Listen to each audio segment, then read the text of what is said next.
historic borough of Holborn celebrates Canada Day as Canadian troops parade to dedicate a memorial. Detachments of the RCOC and the RCEME, who make their headquarters in the borough, pass through the main street on their way to the bomb-scarred Holborn City Hall. An ensign and a bronze plaque are presented to the citizens who have played host to Canadian units for 30 months. Wilfred Mullen, Mayor of Holborn, and his councillors preside at a colourful ceremony. The Army Chief of Staff, Lieutenant General Montague, and the Right Honourable Vincent Massey represent the Dominion. The presentation commemorates the admiration of the Canadian Army for the courage and constancy of the citizens of Holborn. It expresses gratitude for the unfailing kindness and hospitality of the borough. In accepting the ensign, the Mayor tells Canadians, "Your tenure among us has added luster to Holborn's long and distinguished history." Thus is further cemented the comradeship of peoples in the mother country and their Canadian friends. In critical times, they have stood together for one common purpose: victory.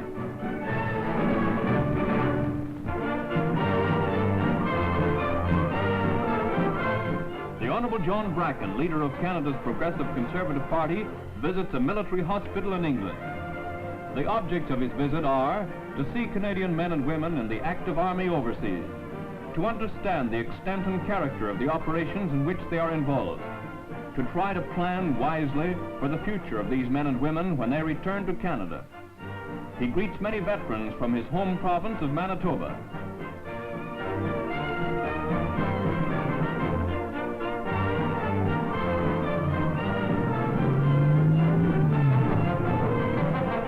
At 1st Canadian Army Headquarters on the Western Front, Mr. Bracken is welcomed by General Freerar. In the ops room, the GOC explains how buzz bombs are dealt with here. John Bracken states, "I'll tell folks back home that the Army knows its job and is doing it well."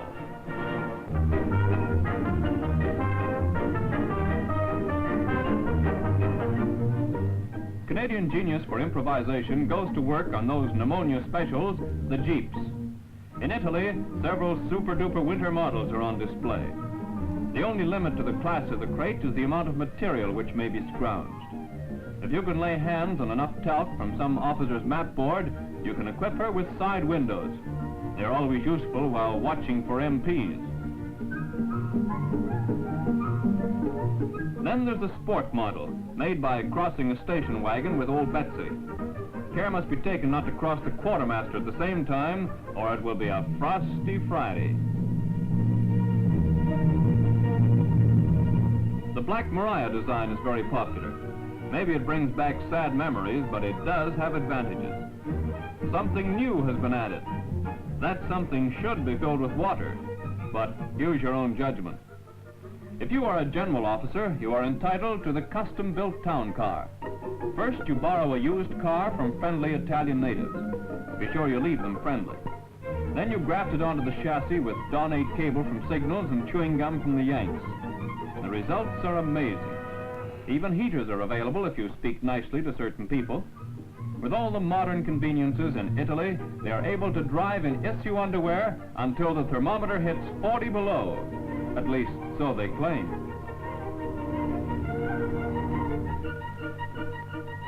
Yes, the winterized Jeep is sure here to stay.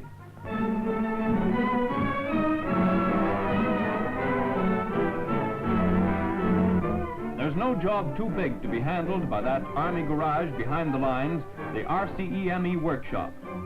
In Holland, the mechanized Army is kept rolling by means of repairs and replacements.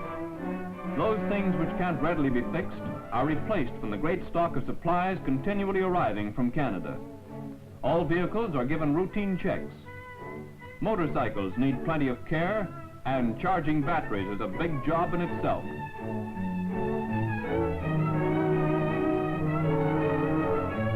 Precision work is turned out by lathe hands.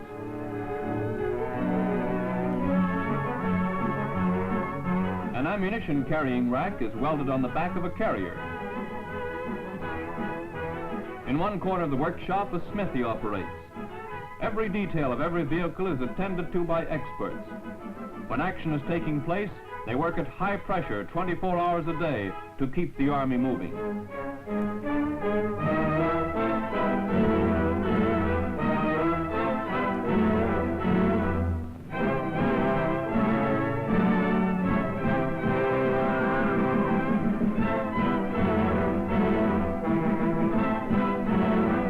Whether it's jerry shells, floods, or muddy roads that make the vehicle a casualty, the RCEME service station is on the job to send it back to its unit fighting fit to carry Canadians to battle.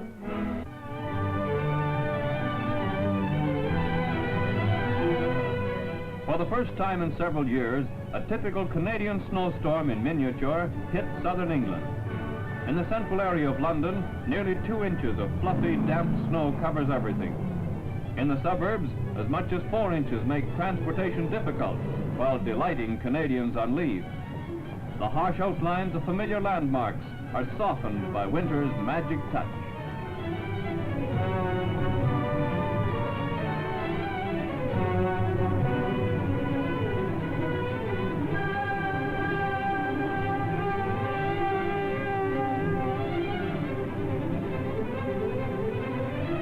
In St. James Park, it's hard to realize that up in Glasgow there's not a trace of snow, and down in Devon it's bright and sunny. The only hardship is caused to people in houses damaged by V-bombs. It's like old times back home to visiting servicemen and their friends. Snow shoveling squads are not necessary in London. Just wait a couple of days and inevitably it will rain. Thus, the whole problem is settled.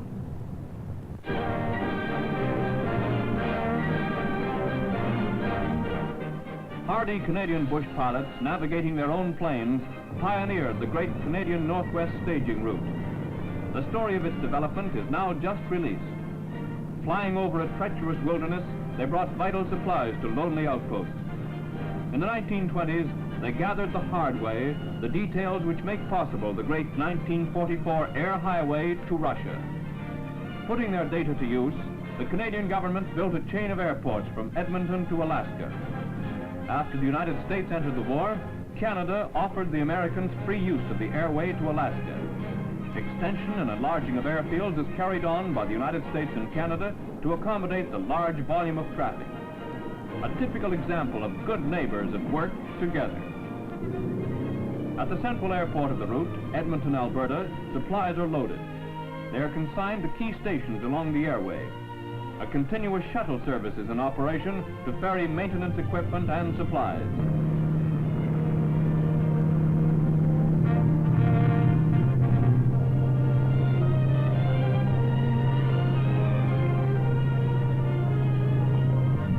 The first port of call is Fort St. John, an old trading post of the 90s. Flying over the British Columbia boundary into Yukon territories, the transport heads into the post at Watson Lake.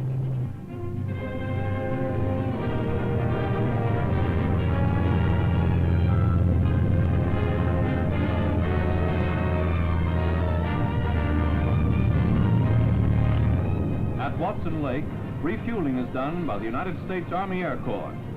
Everything from bed springs to meat is unloaded as the precious octane fills the tanks for the next stage of the trip.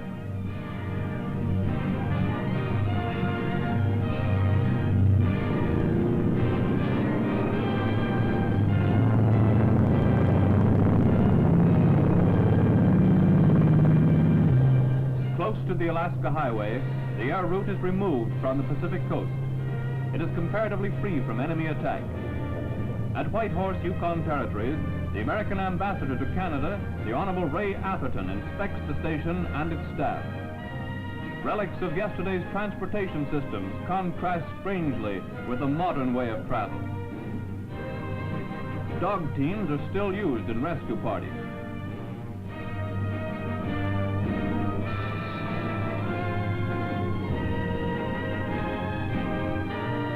The last stop on the journey before Siberia is Ladd Field, Fairbanks, Alaska.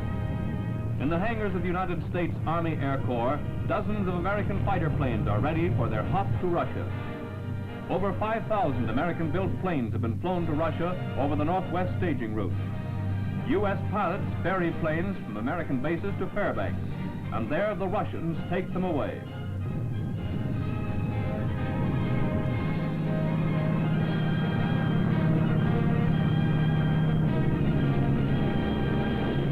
Still, through the friendly cooperation of two good neighbors, with a third across the Aleutians, another deadly arrow is on its way, aimed at the very heart of a doomed Germany.